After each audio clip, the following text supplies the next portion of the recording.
Un poco para los que no están presentes hoy en la clase, entonces voy a hacer un resumen del trabajo. Este trabajo lo hemos llamado los grandes soñadores de la ciencia. Ustedes van a realizar un video o en diapositivas van a hacer una muestra del sueño que ustedes tienen para realizar cuando sean grandes, qué les gustaría ser y hacer. Y ese sueño lo van a relacionar con ciencias naturales. Hablamos aquí de que si yo quiero ser agrónomo, entonces voy a mostrar cómo sembrar las plantas, cómo cosas relacionadas con el tema que también influyan mejor las ciencias naturales. Decíamos que si quiero ser diseñadora de modas, entonces voy a hacer el lanzamiento de unas modas en un video, pero voy a hablar de cómo hacer las telas, de cómo se hacen las telas, que lo puedo consultar en internet, de cómo utilizar material reciclable para hacer mis vestidos, para hacer mis aretes, mis accesorios. Para todos, esta es una tarea que tienen como plazo este y el siguiente periodo. En cualquiera de los dos periodos lo pueden presentar y es una nota muy, muy valiosa, ¿no? Entonces, video, diapositivas, ustedes se pueden disfrazar haciendo el papel del profesional que quieren ser. Si les gusta bailar, perfecto, entonces graben un videito bailando y me van a hablar de el cuidado de los músculos, qué son los músculos, todo lo que esté relacionado con ciencias naturales. Cualquier duda me consultan sobre el trabajo. Tiempo de plazo, este periodo o el otro periodo. No es obligación un tiempo preciso para presentarlo, sino ustedes escogen cuándo. Si al final del año no lo han presentado, pues ahí sí la nota es 1. Julián David Estupiñán me dice que él tiene un conejo, entonces le puede hacer una casa con electricidad y todo porque él quiere estudiar arquitectura. Entonces me pueden hablar de eso, pueden hacer maquetas. Ahora, si yo quiero ser un gran dibujante, entonces voy a mostrar cómo podría ser y voy a ser un dibujante que tenga que ver con el paisaje, que esté interesado en que sus dibujos, sus creaciones ayuden a que la gente tenga conciencia de cuidar el medio ambiente, ¿no? Entonces, todo en función de las ciencias naturales, ¿listo? El proceso de circulación tiene que ver también con la llevada de nutrientes a cada una de las partes de la célula, pero también poder sacar los desechos. Esto es en general. Circulación es el proceso mediante el cual los seres vivos transportan nutrientes y otras sustancias a diferentes partes del cuerpo.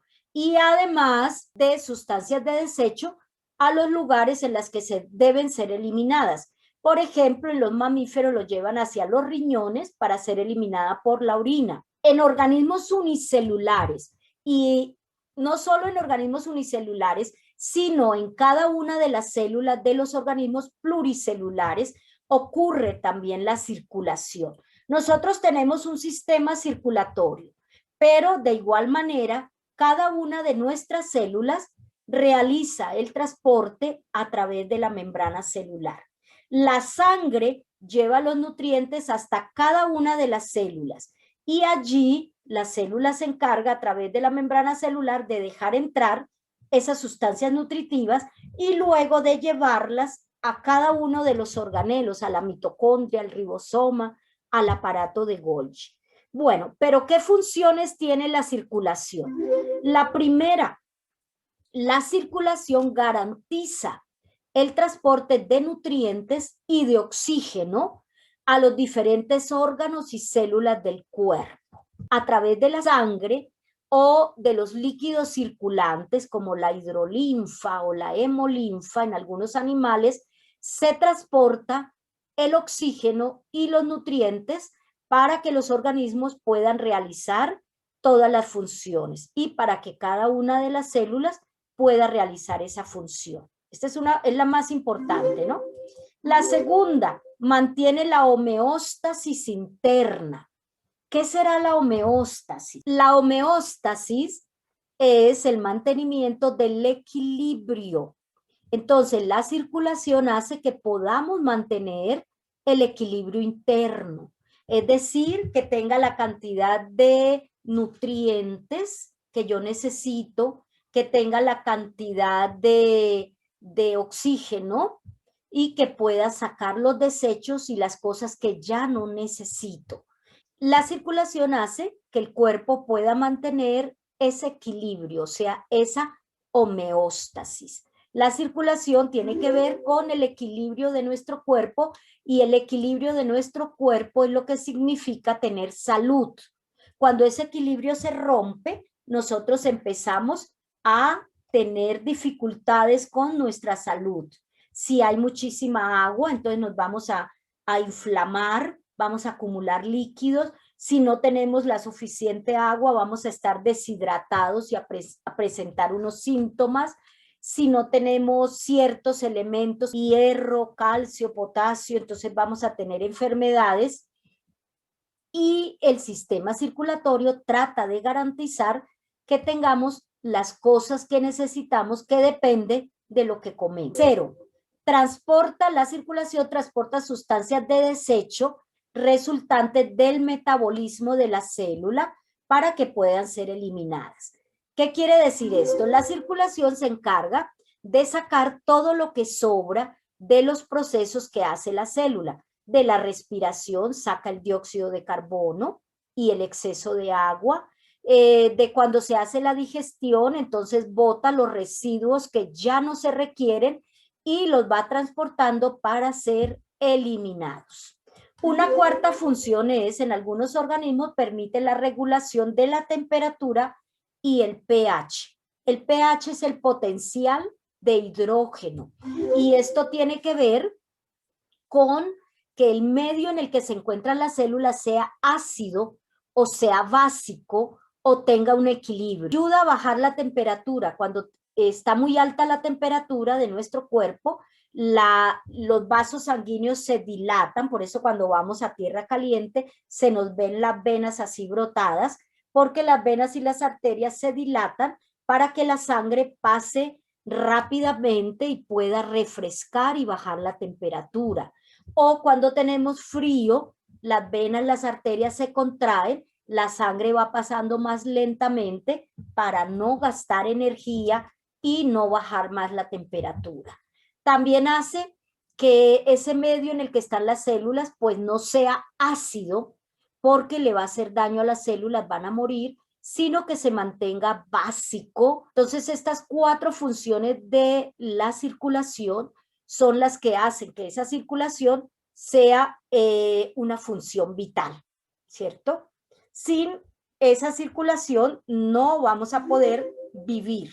Hoy vamos a mirar cómo funciona, aunque ya lo habíamos visto en una clase anterior, cómo es la circulación en cada una de las células y también en los organismos unicelulares. En los organismos unicelulares y en las células, ¿cierto?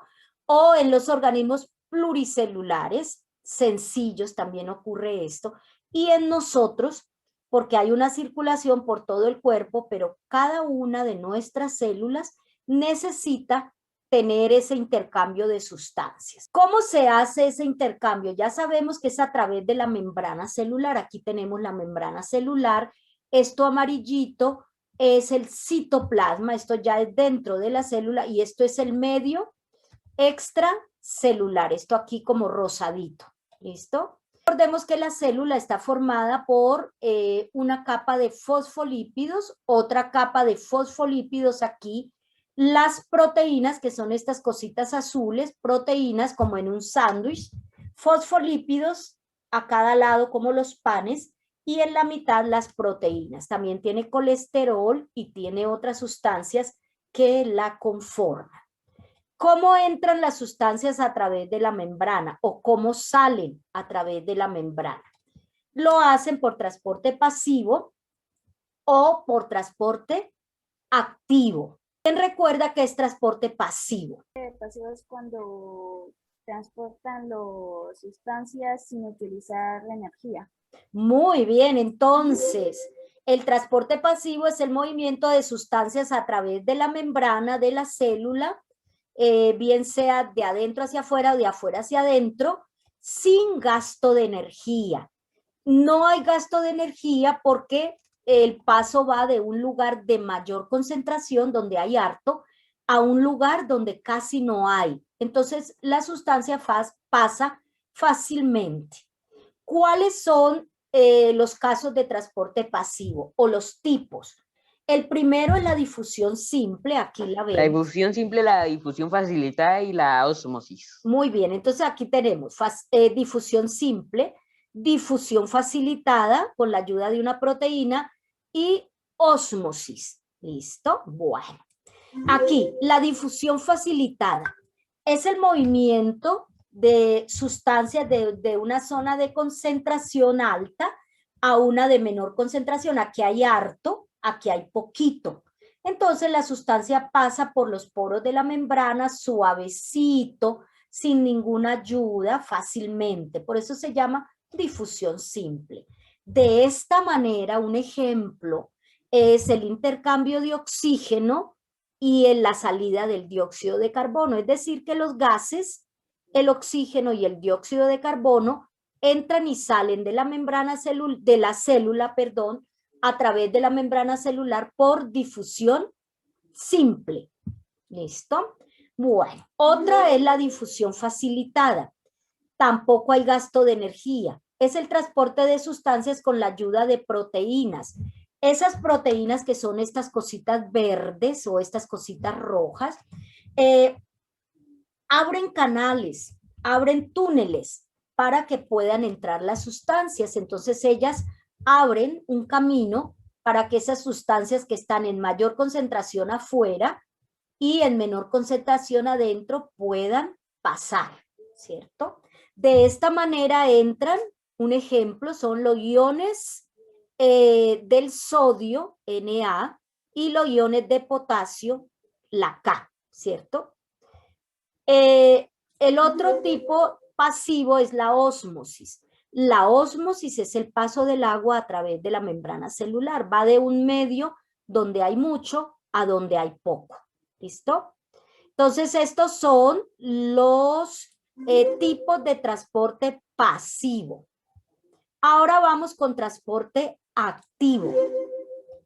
El transporte activo es el paso de sustancias a través de la membrana con un gasto de energía. ¿Por qué se gasta energía? Se gasta ATP, porque pasa de un lugar de menor concentración, donde hay poquito, hacia un lugar de mayor concentración. Es decir, pide que uno que tiene poquito regale a uno que tiene mucho. Entonces, eso requiere gasto de energía. Este transporte activo puede ser, aquí está mal escrito, es bombas iónicas, o puede ser por cotransporte, que esto a su vez puede ser por endocitosis, fagocitosis, pinocitosis. Miremos qué son las bombas iónicas. Las bombas iónicas son proteínas que transportan activamente los iones de un lugar a otro con gasto de energía. Entonces las proteínas van entrando los iones, por ejemplo, en este caso, iones de hidrógeno. Un ion es un átomo que está cargado eléctricamente. En este caso es positivo, es decir, que tiene más electrones que un átomo. Cuando un átomo se carga eléctricamente, positivo o negativo, se convierte en un ion.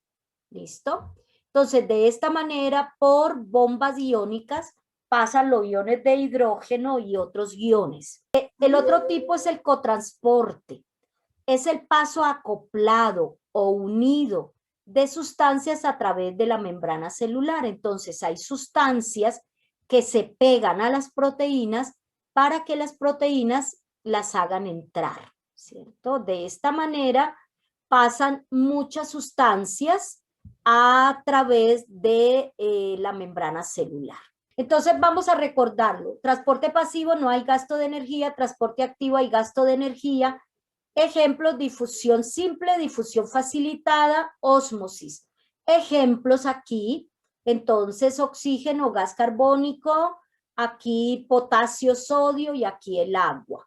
Puede ser el transporte activo, gasto de energía, puede ser la bomba iónica o el cotransporte. Nosotros habíamos visto en nuestra presentación de PowerPoint, habíamos visto también la circulación en los organismos unicelulares.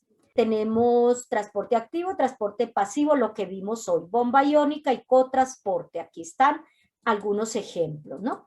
Y dentro de la célula, después de que entran las sustancias, hay unos motores que son hechas de proteínas y esas proteínas llevan lo que ha entrado, lo lleva a cada una de las partes de la célula, la mitocondria, el ribosoma, etc.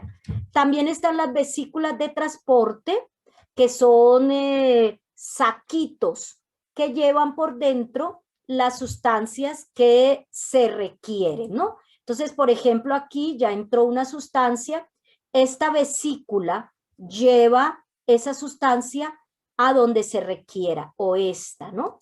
Entonces, eso se llama vesículas de transporte. Y también el citoplasma produce unas corrientes como si fuera un mar para llevar la sustancia. Listo. Ahora miramos la circulación en plantas. ¿Cómo se imaginan que es esa circulación en plantas? A través del tallo y de las raíces. ¿Qué hay ahí para que pueda hacerse la circulación? ¿Quién recuerda? ¿Qué estructuras hay para poder transportar la savia bruta o la savia elaborada? Recordemos eso. La planta tiene una serie de estructuras para poder subir y bajar los nutrientes, ¿no? Y hay unas plantas que no tienen eso y hay otras que sí lo tienen. Son los dos grandes grupos. Recordemos que las plantas pueden ser no vasculares o briófitas. Y vasculares. Y vasculares. Cuando las plantas no son vasculares, tienen el transporte de sustancias a través de la membrana celular, de cada una de las células de su cuerpo.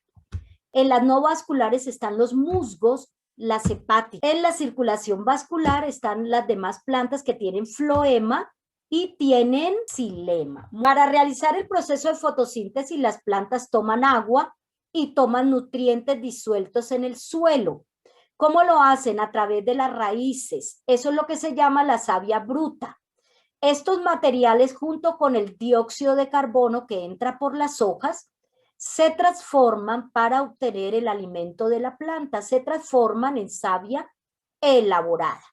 Una vez elaborada, este debe ser transportado desde las hojas hasta el resto de la planta. La circulación en las plantas puede ser no vascular o puede involucrar sistemas especializados de conducción de sustancias y ser del tipo vascular. La circulación no vascular tiene lugar en plantas como los musgos, las hepáticas, estas plantas que no poseen vasos conductores encargados del transporte de sustancias, es decir, carecen, no tienen sistema vascular, se llaman plantas no vasculares, y en este tipo de plantas la absorción de agua, sales minerales, se realiza por difusión simple a través de toda la superficie de la planta. Toda la planta recibe el agua, recibe los nutrientes del suelo y los va repartiendo de célula a célula a través de la membrana celular. En las plantas vasculares que tienen xilema y floema, entonces se encargan de transportar la sustancia desde la raíz hasta las hojas, ¿cierto? A través del xilema, y luego de que se hace la savia elaborada, entonces se reparte ese alimento a todas las células de la planta por el floema, ¿listo? En el caso de las plantas como las gimnospermas, aquí tenemos gimnospermas, un pino, y las angiospermas, que son las que tienen flores, semillas. Esa circulación se hace por los vasos conductores. Durante la circulación en plantas vasculares, las que tienen xilema y floema, se llevan a cabo varios procesos. El primero, la absorción de agua y nutrientes por parte de la raíz, ¿cierto? Eso es decir, que se llama la savia bruta. Esa savia bruta es tomada por la raíz, se toman iones de potasio, de sodio, de calcio, que están en el suelo, se disuelven en el agua y son absorbidos por las plantas, por unos pelitos que tiene la raíz que son semipermeables y están formados por poros que permiten la entrada del agua por osmosis. Las raíces se encargan de absorber el agua, las sales minerales, a través de prolongaciones de células epidérmicas conocidas como pelos absorbentes. ¿Listo? Esa es la primera parte. La segunda, el transporte de la savia bruta, ¿cierto? La segunda, todos estos nutrientes y el agua, ¿cierto?, van llevando las células, otras células del xilema participan en el transporte de la savia bruta hasta las hojas, en donde parte del agua es usada en el proceso de fotosíntesis y la otra parte pasa a la atmósfera. Las células conductoras del xilema son los elementos traqueales, de los que se distinguen dos tipos, las traqueídas y los elementos del vaso. Los dos son células alargadas con pared celular lignificada que participan en el transporte. Entonces, el tallo tiene estas células que son como unos coladores pequeños que van haciendo que las sustancias suban. Como van disueltas en agua, entonces participan fuerzas como la cohesión, las moléculas van bien unidas y van subiendo, se van alando unas a otras, formando verdaderas paredes de esa sustancia para poder subir.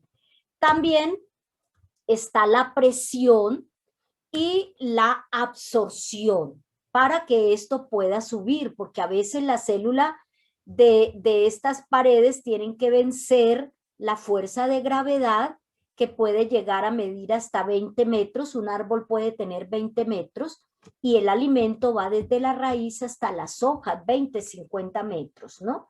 Entonces, la savia bruta es transportada desde la raíz a través del xilema. ¿A dónde lo llevan? Lo llevan a las hojas. El tercer punto tiene que ver con el transporte de la savia elaborada. El transporte en el floema es bidireccional, o sea, sube y baja.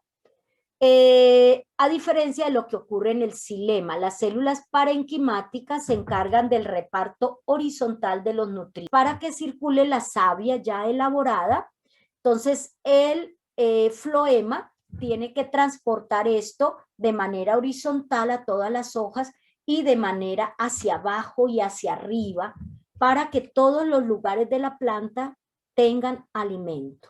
La savia elaborada, es decir, el producto de la fotosíntesis formada por agua y minerales, o sea, la glucosa, es transportada desde las hojas hasta el tallo y la raíz a través del floema. Y por último, cuarto, que es el último proceso que ocurre, la pérdida de agua por transpiración, es decir, sacar el exceso de agua. Esto se logra por los estomas, que son células oclusivas que se abren y se cierran y están ubicadas en el en vez de las hojas para que las células puedan expulsar el exceso de agua o recibir los gases que hay. Se cierran cuando no tienen que expulsar el agua para que no haya pérdida de agua, ¿no? Vamos a ver circulación no vascular y circulación vascular. ¿Cuál es cuál? Vamos a colocar el número de acuerdo a donde corresponda. Vamos a escuchar y vamos a mirar. Entonces, típica de plantas grandes como helechos, ¿circulación vascular o no vascular? Vascular. Al fin, ¿qué? ¿Dónde me quedo? ¿En la mitad? En la vascular, en la vascular. En la vascular. Bueno, sí es en la vascular, pero no lo quiere tomar. Sí es en la vascular. ¿Listo? Bueno. Segundo, porque los helechos son gimnospermas, ¿no? Listo. Segundo, no hay presencia de sistema vascular. Vamos a ver si este sí lo toma. En la no vascular. En la no vascular, sí señor, sí lo tomo. Bueno. Tercero, el xilema y el floema permiten el transporte de savia bruta y savia elaborada. Circulación vascular. Vascular. Muy bien. Cuarto, el transporte se realiza por difusión simple a través de la superficie. Vascular. Vascular. ¿Seguro? Seguro, vascular. Vascular. Lo realiza por toda la superficie de la planta, es decir, que cada célula está tomando, no lo transporta con vasos. Entonces, eso es no vascular, porque se hace a través de toda la planta por difusión, no hay vasos conductores. Muy bien. Quinto, típica de plantas de tamaño pequeño como musgos y hepáticas. No vasculares, no vasculares. No vascular, muy bien, no vascular. Bueno, es no vascular, no lo quiere tomar porque ya lo solté allá. Bueno, lo solté aquí, ya no lo quiere tomar. Bueno, hay presencia de tejidos conductores. No lo puedo soltar. Ay, ya La vascular. Vascular. Vamos a ver si lo toma porque sí lo tomo. Bueno, vascular, muy bien. Y este primero, típica de plantas grandes y helechos y angiospermas, es vascular. No lo quiere tomar. Y este quinto, típica de plantas de pequeño, es no vascular. ¿Listo? Bueno, ¿hay alguna pregunta sobre esto? Nada. Para terminar entonces con estas preguntillas. Entonces, vascular cuando tienen xilema y floema. El xilema transporta la savia bruta desde la raíz hasta las hojas. El floema, la savia elaborada desde las hojas hasta todas las partes de la planta. Y en las plantas no vasculares, como los musgos, la planta hace la circulación por toda la superficie a través de las células. Bueno, ¿cómo sube? Venciendo la fuerza de gravedad, con ayuda de la cohesión, de la presión y de la fuerza de empuje que se produce. Vamos a repasar acá un poquito circulación en las plantas. Entonces tenemos plantas no vasculares que lo hacen a través de toda la superficie de la planta, a través de las células por difusión. Pero ya en plantas vasculares que tienen los vasos conductores, se hace a través de esos vasos conductores. Por el floema, transporta la savia elaborada, y el xilema, la savia bruta, desde la raíz hasta las hojas.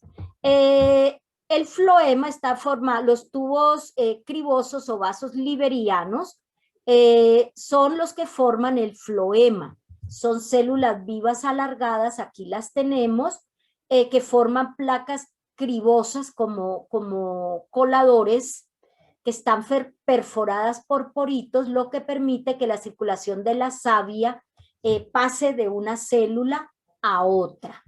Son abundantes de citoplasma y tienen paredes delgadas para que vaya pasando de una célula a otra.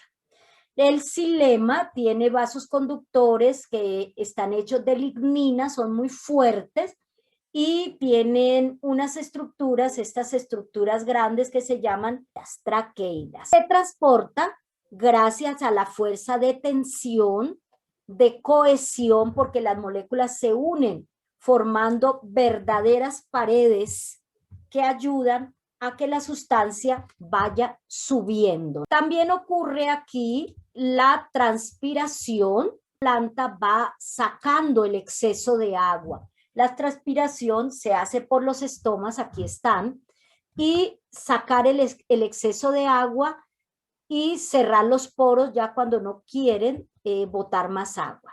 La fuerza de adhesión-cohesión es la atracción entre las partículas de una sustancia a otra. Las moléculas de agua están formadas por dos átomos de hidrógeno con carga positiva y uno de oxígeno con carga negativa. Como las cargas contrarias se atraen, el hidrógeno de una molécula de agua es atraído por el oxígeno de otra y de esa manera se van uniendo como si se tomaran de la mano produciendo verdaderas paredes para lograr subir, ¿cierto? Lograr pasar. Y la adhesión es que se van pegando a las paredes del tubo para poder ir subiendo. ¿Listo? También las moléculas de agua con las moléculas que se forman en el xilema. Al ser la mayor fuerza de adhesión que la de cohesión, el agua asciende por los conductos del xilema. Este proceso se llama capilaridad. También está la presión que ejerce los pelos de la raíz, ayudando a empujar estas sustancias.